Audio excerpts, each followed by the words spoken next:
Film ini diawali dengan memperlihatkan sebuah pabrik yang berada di tengah hutan. Di dalam pabrik tersebut terdapat banyak pekerja dan mayoritasnya adalah perempuan. Mereka semua dipekerjakan secara paksa tanpa mengenal waktu untuk memproduksi dan diawasi langsung oleh orang-orang bersenjata. Tapi tanpa disadari, ternyata pasukan khusus telah mengetahui pabrik tersebut.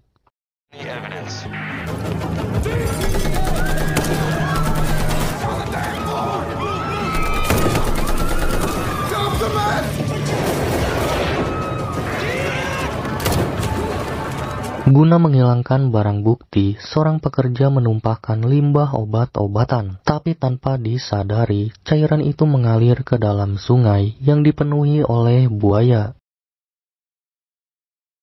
Kemudian, scene berpindah kepada seorang mahasiswi biologi bernama Kel, di mana saat ini ia sedang belajar tentang ekosistem salah satu predator puncak, yaitu seekor buaya.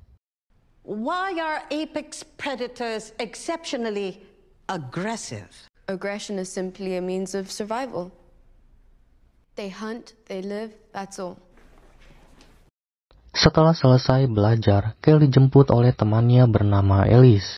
Mereka berdua berencana pergi ke suatu tempat di Florida untuk melarung abu mendiang kakak Kel bernama Jamie yang sudah meninggal dihabisi oleh perampok.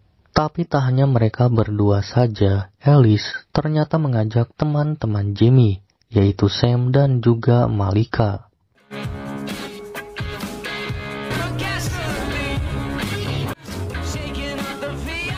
Meskipun tahu Kel memiliki hubungan yang kurang baik dengan Malika setelah kematian Jamie, tapi Alice terpaksa mengajak mereka karena mobilnya sudah dijual untuk membayar hutang-hutang ibunya.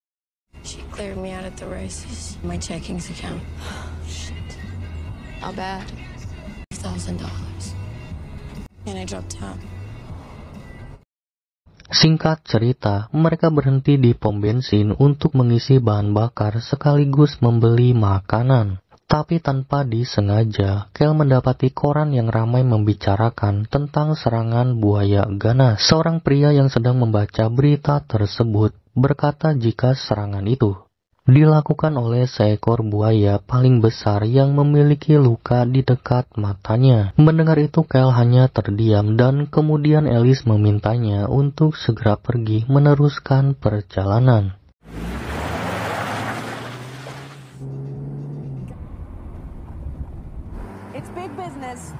Tak lama kemudian, mereka pun tiba di sebuah bandara dan membuat Sam juga Alice bertanya-tanya alasan Malika berhenti di tempat ini. Ternyata, Malika sudah merencanakan untuk meneruskan perjalanan dengan menggunakan pesawat. Meski dia tahu Kel takut naik pesawat, tapi ia lakukan ini guna menghemat waktu perjalanan. Sementara itu mereka akan menaiki pesawat yang dipiloti oleh seorang pria bernama Frank. Mereka akan terbang bersama dengan beberapa orang yang juga memiliki tujuan yang sama, yaitu pergi ke Florida.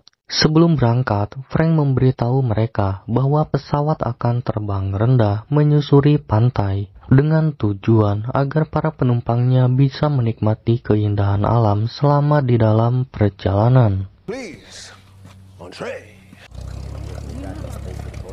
I would not want to be stranded with those lot on a deserted island. Tapi di tengah perjalanan, salah satu penumpang membuat resah semua orang karena dia menolak untuk mematikan ponselnya. Sialnya, ketika seorang pria mencoba untuk menegurnya, kepala pria itu tiba-tiba terbentur dan membuatnya tak sadarkan diri. Hal itu terjadi karena pesawat ini tiba-tiba mengalami masalah mesin, hingga membuat semua penumpang panik, terutama Kyle.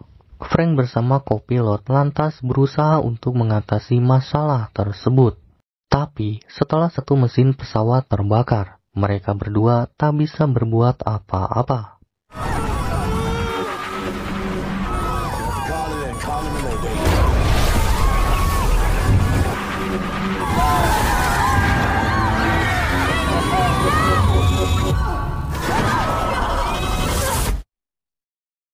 Beruntung Kel dan teman-temannya selamat dalam kecelakaan pesawat ini.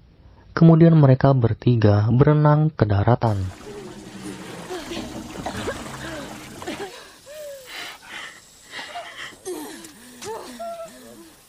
Dalam keadaan panik, Kel berusaha menenangkan seorang wanita yang sudah kehilangan suaminya akibat kecelakaan ini.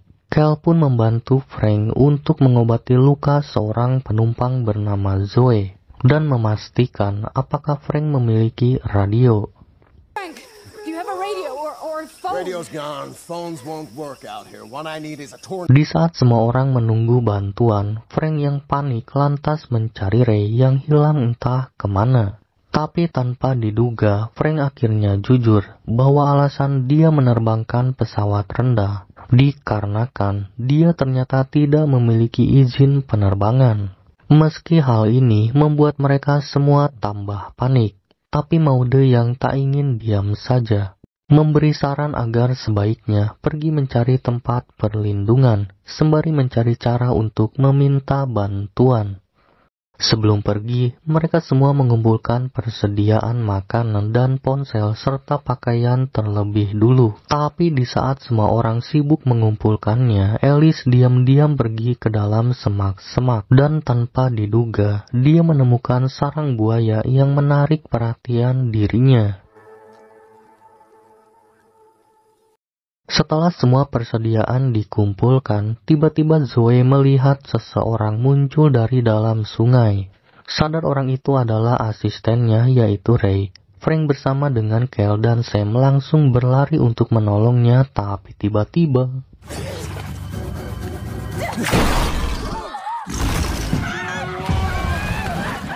muncul seekor buaya dari dalam sungai menerkam Ray hingga membuat semua orang panik, terutama mereka bertiga yang berada di dalam sungai. Serangan itu membuat Kel mengajak mereka untuk segera pergi dari tempat ini, karena dirasa ini adalah daerah teritorial buaya.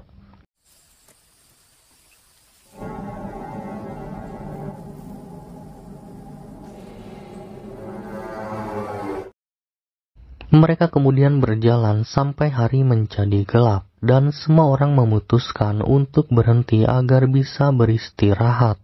Di sini semua orang menjadikan Kel sebagai pemimpin karena memahami tentang buaya. Tapi Malika malah mempersalahkan hal itu, karena dirasa Kel tidak pantas menjadi pemimpin.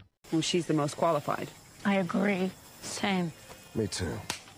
Kemudian mereka menyalakan api unggun dan untuk berjaga-jaga, Kel menyarankan semua orang agar tidur saling membelakangi. Tapi lagi-lagi Malika protes dengan apa yang dikatakan oleh Kel.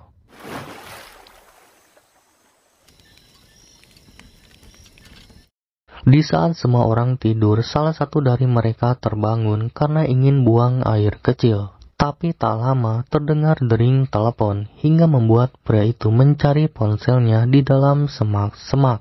Tapi setelah dia menemukannya, tiba-tiba di keesokan harinya, pria itu ditemukan sudah tewas diserang oleh buaya dan membuat Frank akhirnya percaya dengan rumor yang beredar di tempat ini. Ternyata buaya di sini memiliki tingkah yang aneh dan agresif. Mereka tidak seperti biasanya karena mampu memburu manusia untuk dijadikan makanan, dan saking banyaknya korban, penduduk di sini sampai menamai salah satu buaya terbesar dengan sebutan Christina. Guys, look. It's a cabin or something. Di saat itulah mereka menemukan sebuah gubuk yang tak jauh dari keberadaan mereka saat ini dan bisa dijadikan tempat untuk berlindung. Tapi ketika mereka berjalan menuju gubuk tersebut, Kel meminta semua orang untuk berhenti. Ternyata ada beberapa buaya yang bersembunyi di dalam semak-semak. Kel meminta Maude untuk menunggu, sementara Kel mengajak orang yang berada di dekatnya untuk berlari secara bersama-sama agar bisa menakuti buaya. Tapi tiba-tiba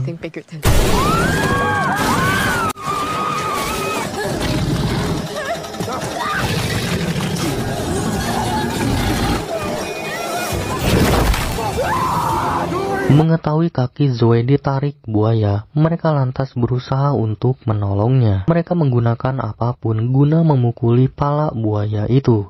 Hingga akhirnya buaya itu pun melepaskan Zoe. Mereka pun langsung menutup dan mengganjal pintu agar buaya itu tak bisa masuk.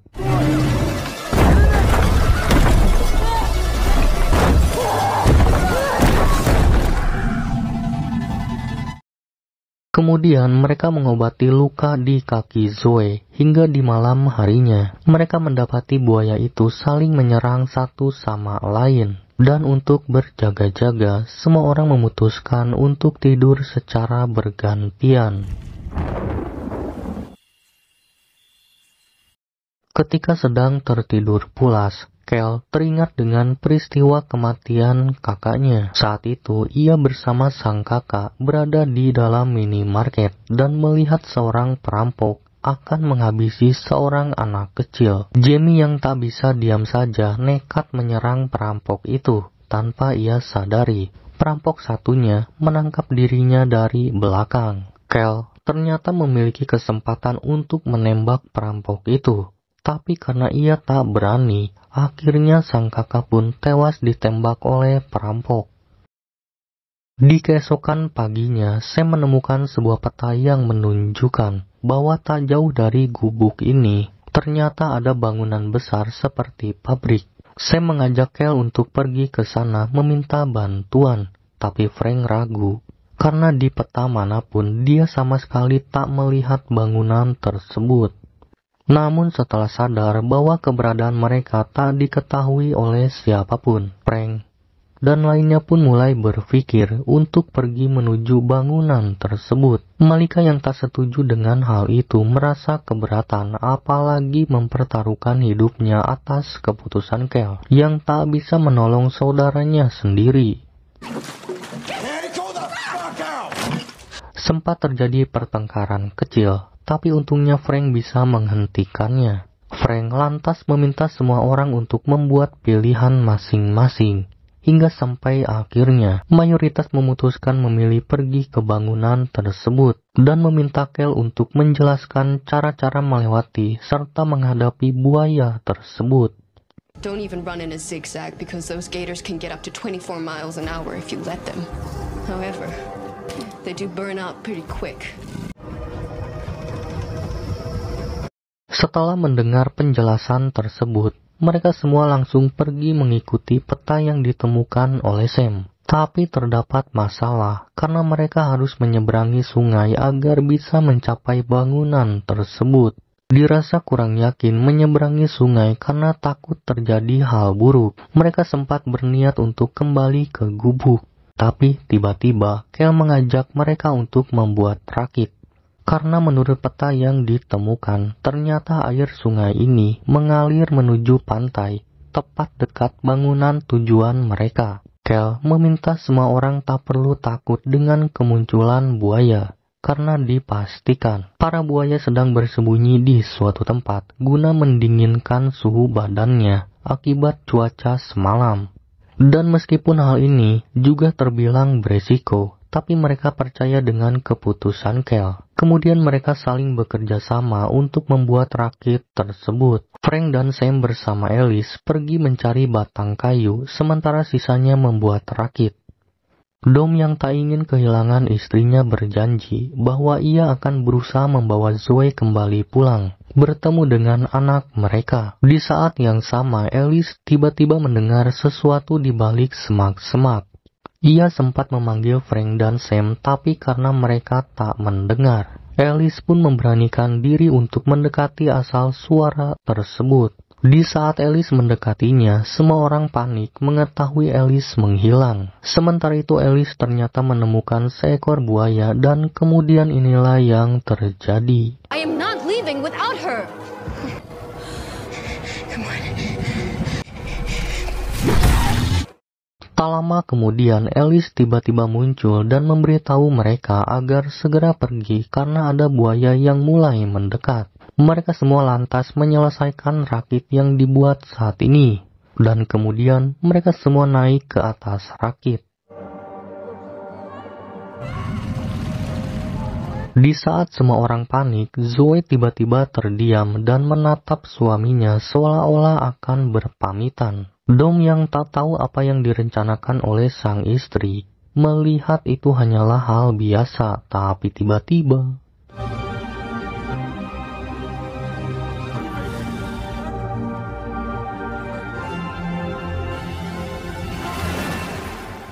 tanpa diduga, Zoe mengorbankan dirinya agar kedua buaya itu berhenti mengejar semua orang di atas rakit. Di tengah rasa sedih atas pengorbanan yang dilakukan oleh Zoe, mereka yang tersisa meneruskan perjalanan menyusuri aliran sungai hingga sampai akhirnya mereka pun tiba di tempat tujuan dan langsung masuk ke dalam bangunan tersebut.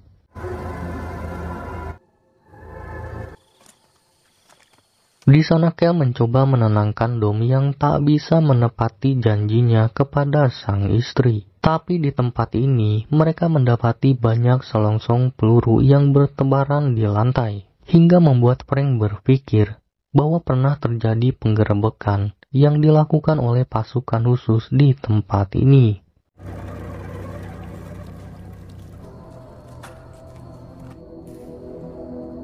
Kemudian mereka masuk ke dalam untuk memeriksa bangunan ini dan mendapati banyak ceceran darah di lantai ataupun tembok-tembok di dalam bangunan ini.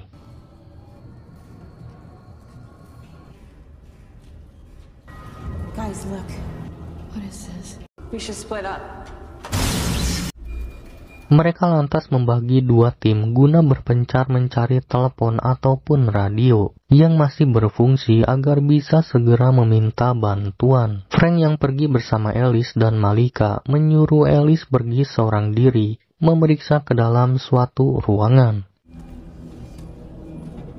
Sementara itu Kel bersama lainnya menemukan ruangan yang dipenuhi oleh bahan pembuatan narkoboy dan membuat Kel menduga jika hal inilah yang membuat buaya di tempat ini berubah menjadi agresif. Tapi tiba-tiba muncul seorang pria dengan keadaan terluka, memberitahu mereka bahwa tak ada jalan keluar dari gedung ini. Tapi ketika Kel ingin tahu alasannya apa, pria itu akhirnya tewas. Oh my God. Where's Frank and Malika? Di sisi lain, Frank yang kesal dengan tingkah Malika yang hanya mementingkan diri sendiri tanpa memperdulikan keselamatan orang lain, tiba-tiba melempar Malika.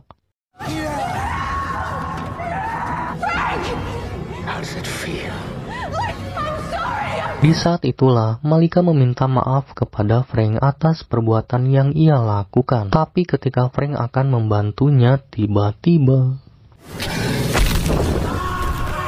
panik mengetahui Frank dibawa oleh buaya. Malika berteriak minta tolong dan beruntung teman-temannya datang tepat waktu. Di tengah rasa takut itulah, Malika memberitahu mereka jika Frank dibawa oleh buaya dan kemudian ia meminta maaf kepada Kel atas apa yang ia lakukan kepadanya. Sorry. I just miss him. Tak lama kemudian mereka masuk ke dalam sebuah ruangan, tapi tiba-tiba pintu ruangan ini tertutup bahkan terkunci dengan sendirinya. Entah siapa yang melakukannya, tapi setelah lampu di ruangan ini dinyalakan, ternyata mereka masuk ke dalam sarang buaya.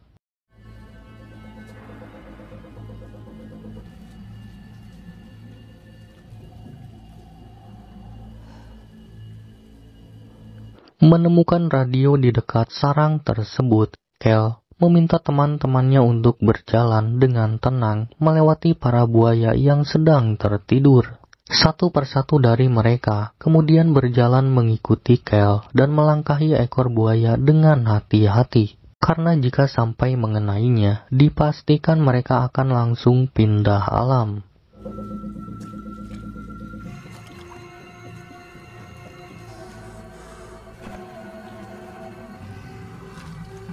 Tapi betapa cerobohnya Alice, dia benar-benar tak memperdulikan keselamatan orang lain. Beruntung Alice mampu melewatinya dengan tenang, tapi ketika giliran Sam, pria itu terlihat mulai ragu, hingga membuatnya terjatuh. Dan kemudian inilah yang terjadi.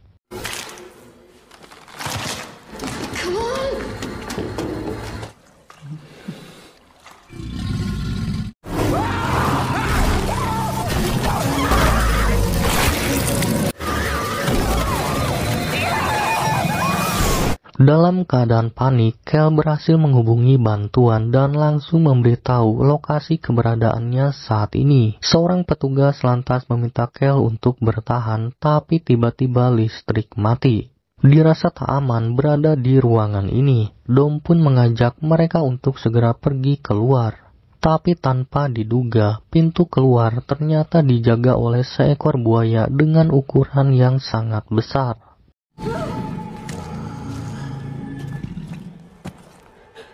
Melihat buaya itu mulai mendekat, Alice tiba-tiba mendekatinya dan mengeluarkan sebutir telur buaya di dalam tasnya. Alice berharap dengan memberikan telur itu bisa membuat buaya ini tenang, tapi tiba-tiba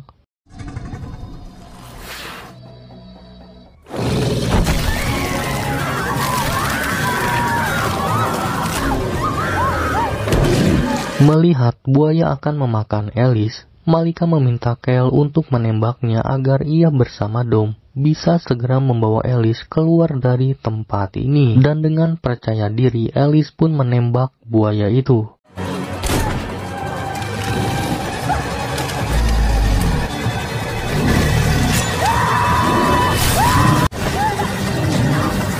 Meski berhasil menusuk kepalanya, tapi ternyata buaya yang sudah memakan banyak orang ini masih hidup. Membuat Kel langsung berpikir untuk menumpahkan cairan yang menjadi pemicu ganasnya buaya di tempat ini. Dan kemudian ia membakar buaya tersebut.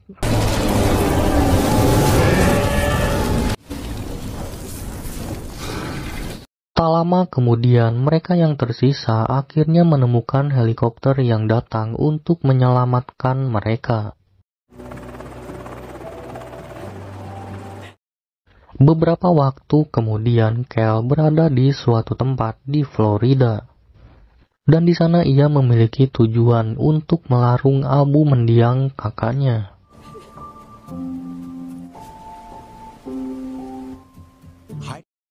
Dan kemudian film pun diakhiri dengan memperlihatkan Frank yang ternyata masih hidup. Dan kini dia dijadikan cadangan makanan oleh buaya. Jadi itulah alur cerita film berjudul The Bayou tahun 2025 ini. Semoga kalian mengerti dengan apa yang disampaikan. Dan sampai ketemu di video selanjutnya.